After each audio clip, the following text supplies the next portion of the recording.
Present tense है। इसका एक और नाम है प्रेजेंट इंडेफिनिट टेंस। शॉर्टकट में केवल इंडेफिनिट लिखते हैं, ठीक है। तो हम करते हैं, तो हमारा यहाँ पर V5 जो है वो S लगा के यहाँ पर किया जाएगा V5 में। जैसे यहाँ पर रन था हमारा V1, तो V5 करने के लिए यहाँ पर S लगा दिए, रन हो गया। तो ये हो गया हमारा V5। तो अब देखो एक सेंटेंस हम लोग यहाँ देखते हैं, इसको रेज करते हैं। एक सेंटेंस देखते हैं,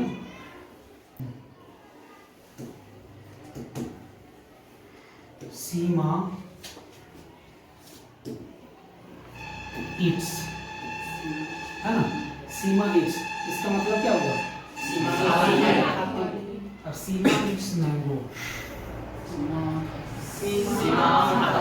आम खाती है। अब इसमें इंडिफिनिट है, मतलब फिक्स नहीं है कि आम खाना कब शुरू किया और कब खत्म होगा। मतलब जो इसका काम है वो कब स्टार्ट होगा कब खत्म होगा ये फिक्स नहीं है, इसलिए इसका नाम इंडिफिनिट है ना। लेकिन खाती जरूर है, आम खाती है, खाती जरूर है। तो ये हो गया हमारा। अब इसी को हम लोग पैटर्न देखेंगे कि ये हमारा है सब्जेक्ट है, वर्ब ऑब्जेक्ट हो गया। तो सब्जेक्ट वर्ब ऑब्जेक्ट किसमें होता है, कौन से टेंस में होता है? सिंपल से हम लोग पहचान लेंगे कि ये हमारा है सिंपल प्रेजेंट टेंस। क्लियर? अब इसी तरह कुछ एग्जांपल देखेंगे हम लोग। हमें लगता है कि V1 कहाँ लगाया जाएगा और V5 कहाँ लगाया जाएगा, किसी को पता है? नहीं पता है, कोई बात नहीं, यही बताते हैं।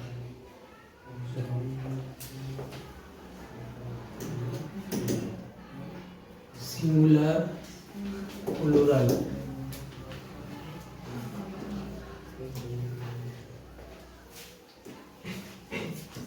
यहाँ पर्सन,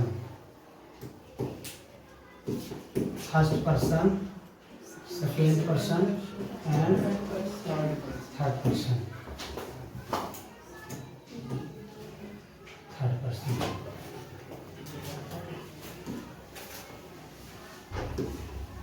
फर्स्ट पर्सन में आता है सिंगुलर में आई, प्लूरल में वी,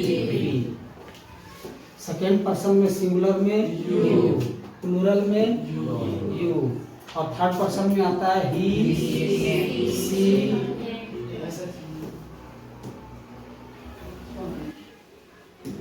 सी, इट, और इसके साथ कोई नाम, जैसे राम। नाम वो भी सिंगुलर, एक आदमी का, एक व्यक्ति का नाम, ठीक है। और इसका प्लूरल में आ जाएगा दे एंड कोई भी वस्तु एक से ज्यादा जब रहेगा तो एग्जाम्पल के रूप में द बॉयज, मतलब एक से ज्यादा लड़के हैं, है ना। अब देखो ये हमारा चार्ट है, ये सिंगुलर का है, ये प्लूरल का है। देखो सिंगुलर में इसका इंग्लिश होता है, यू का हिंदी होता है तुम, ठीक है, या फिर आप। यही प्लूरल का आप लोग या तुम लोग, दोनों का सेम होता है, ठीक है। तो यहाँ पर हम लोग का लग जाएगा V1, यहाँ लग जाएगा V1, यहाँ लग जाएगा V1, यहाँ V1, सिर्फ यहाँ लगेगा V5 और यहाँ भी V1, सब जगह V1 लगेगा, सिर्फ V5 लगेगा।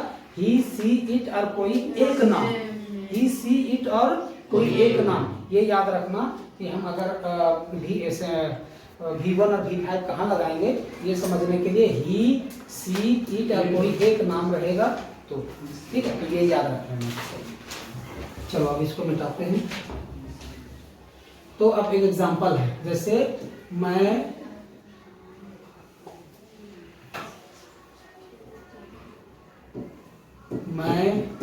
दौड़ता हूँ, मैं दौड़ता हूँ। अब इसका इंग्लिश क्या होगा? हाँ बताओ please sir. I runs, runs गलत है, ये नहीं होगा रन्स, रन होगा,